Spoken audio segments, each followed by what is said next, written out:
exotic food in Thailand is not hard to find. One only has to walk down the streets of Khao San to discover platters of scorpions, crickets, and an assortment of other bugs. But what if I were to tell you that you could start a diet strictly on insects? One such association is proposing such an idea, and we are here to find out why we should consider incorporating insects into our meals. I am here joined by Nathan today, who is an agro-food business developer at AETS and the co-creator of AFFIA. Hi Nathan, how are you? Fine, thanks. Thanks for interviewing me today. Yeah. So my first question is, what is AFFIA? So AFFIA is the ASEAN Insect as Food and Feed Association, which I co-created and coordinate so far. And I'm an employee of the company AETS as agro-food business developer. Mm-hmm. The association includes members from all the 10 ASEAN countries and even abroad further.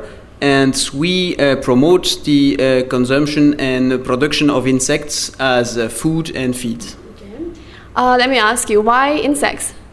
Well, insects have shown a great potential in terms of proposing a protein source and also addressing the global food security challenge.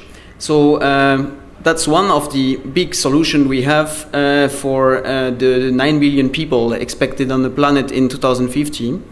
So we are promoting this new food source basically. All right. What kind of insects are you promoting as a potential food source and why? So in the world now, there are reported, according to Wageningen University in the Netherlands, 2,047 edible insect species. But out of those 2,047, we are looking at maybe 10 of them that we are completely able to farm, even if there are still some things that we need to optimize. But in the case of Thailand, crickets are the main species consumed. We also have the silkworms, the sago worm, or even the bamboo worms in the northwest of the country.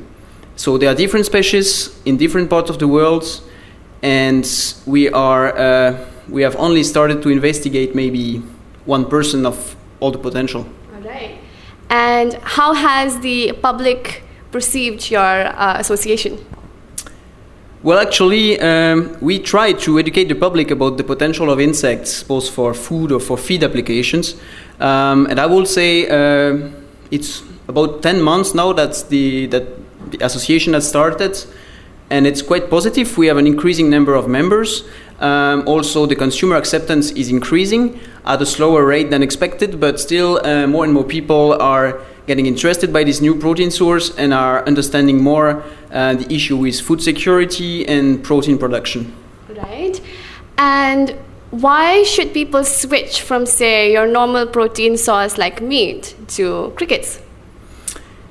Well, actually, there is a sustainable point in the production of insects. Nowadays, we can show that the production of 1 kilogram of crickets is less resource consuming than the production of 1 kilogram of beef or pork or even chicken, or we are at an equal level with chicken. Mm-hmm. And in terms of production of insects, we are not yet at an optimized stage. It needs further research, but at the stage we are now, it's already really promising what we can hope to be able to do with insects to produce sustainable friendly and environmentally friendly proteins and food for the people. Okay. So for those people out there who are not open to the idea of using insects as food, how do you propose to change their minds? So among our members, there are quite a few companies which are working on the consumer acceptance, and there are new products coming in the markets which propose transformed insects in a form that are already accepted by the consumers. So I can show you a few of them actually. So we have the company Abundance Food from Chiang Mai, which produces energy bars with cricket powder in it. Mm-hmm. And this is one of the products that is already quite accepted in the market. It's also sold in some gyms and sports centers in Bangkok. We also have even more mainstream products like the pasta, and in this case this is a cricket pasta made from the company Buxolutely, also registered in Thailand. and which is a nice way to incorporate insects in more traditional food products. Okay. And well, in both cases, I'm a big fan of the products, and not a daily consumer, but almost, yeah. So if someone wanted to buy cricket pasta, where could they get it? So it's available online, and I have to say distributors are still a bit reluctant because the consumer acceptance is not as big as expected yet, but we hope to find it on shelves soon, maybe next year or in the next months. Okay, that's great. So what does the future for AFFIA look like? So on the long term, as I mentioned, insects are showing great potential in terms of production, innovation, research. It's really a link between innovation and sustainability. So yeah, it's really a motivating sector, and no doubt that it will grow. And on the short-term future, I will say you are welcome to join our next event in June in Kasetsart University, which is a university also highly involved in in the research on insects. They basically developed a product, Greek yogurt with silkworm, just to mention.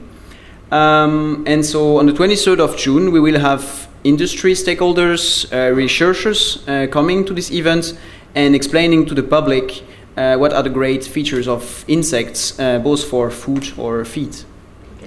So all of you, make sure you go to this event, and if that hasn't convinced you to incorporate insects in your diet, I don't know what will.